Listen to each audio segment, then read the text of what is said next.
سلام به همراهان همیشگی کانال خبر ورزشی. دوستان چطورین؟ یادتون خوبه؟ امیدوارم هر جا که هستین حال همتون عالی باشه و روز خوبی رو داشته باشید. با خبرهای جدید از دنیای ورزش همراه شما هستیم. امروز عناوین اصلی نداریم چون خبرها خیلی کوتاه هستن. لایک، کامنت و سابسکرایب فراموش نشه. از من حمایت کنید لطفاً، خیلی ممنون. بریم سراغ خوندن خبرها. چندین ماه قبل از علی پروین پرسیدن نظر راجع به جذب ستاره ها تو لیگ عربستان چیه. اون گفت تیم ملی عربستان خیلی ضعیف میشه، در آینده اینو شما میبینید. امروز بعد از چند شکست متوالی تیم ملی عربستان صدای همشون در اومده که با جذب ستاره ها تیم ملی رو تضعیف کردید. فوتبال بلد مثل آقای علی پروین. دکتر علیرضا حقیقت بارگی ربات صلیبی مرتضی پورعلی گنجی تایید شد. با توجه به اینکه کاروان تیم عازم قزوین بود، با هماهنگی‌های انجام شده مرتضی پورعلی گنجی به محض بازگشت به ایران همراه کاروان تیم ملی فوتبال برای بررسی‌های پاراکلینیکی اعزام می‌شود. دوستان امروز پورعلی گنجی اومد ایران و کنم رفته امارای اون چیزا رو انجام بده. امیدوارم هر چه سریعتر به بودیش رو خوب کنه. امیدوارم هیچ بازیکنی از هیچ تیمی مصدوم نشه، مثلا از ناحیه رباط صلیبی. بریم سراغ ادامه خبرها. قهرمانی شاگردان خلنوی در تورنمنت اردن با پیروزی پرگل مقابل شاگردان کیروش در شب معصومیت شدید مرتضی پورعلی گنجی گل‌های بازی رو کنهانی دبل کرد که دقیقه 70 و 79 2 گل، علیرضا جهانبخش دقیقه 73، سردار آزمون دقیقه 75.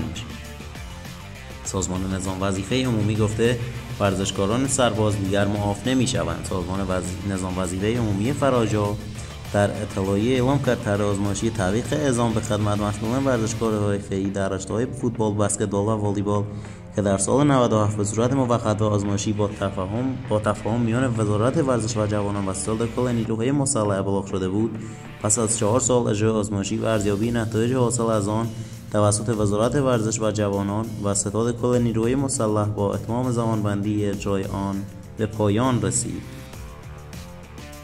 واکنش پرسپولیس به معصومیت مرتضی پورعلی گنجی و دریافت غرامت از فیفا. هیئت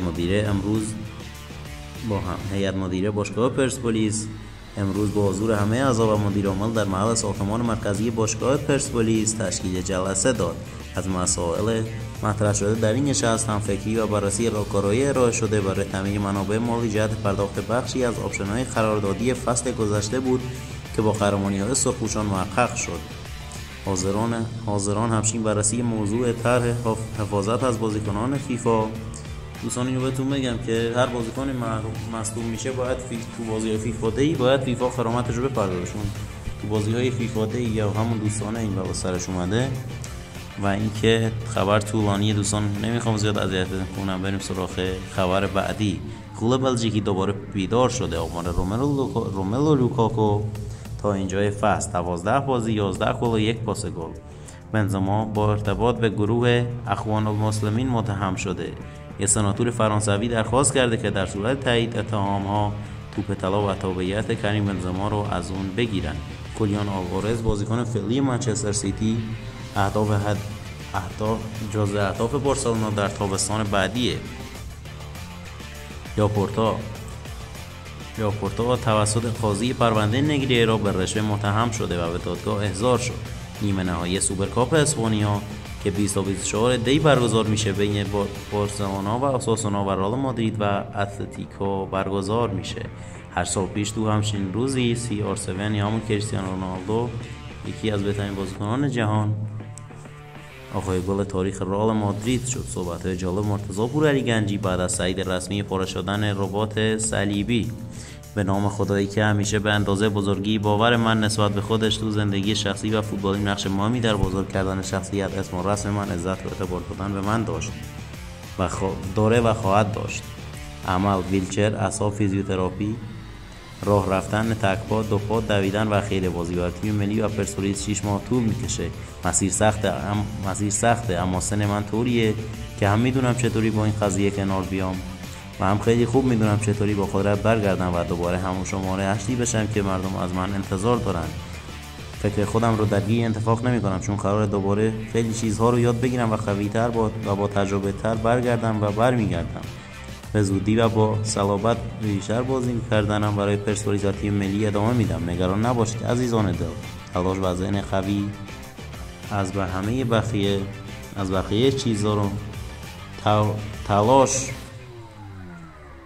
تلاش و ذهن قوی ازم بقیه چیزا رو می‌سپارم به دست خدا.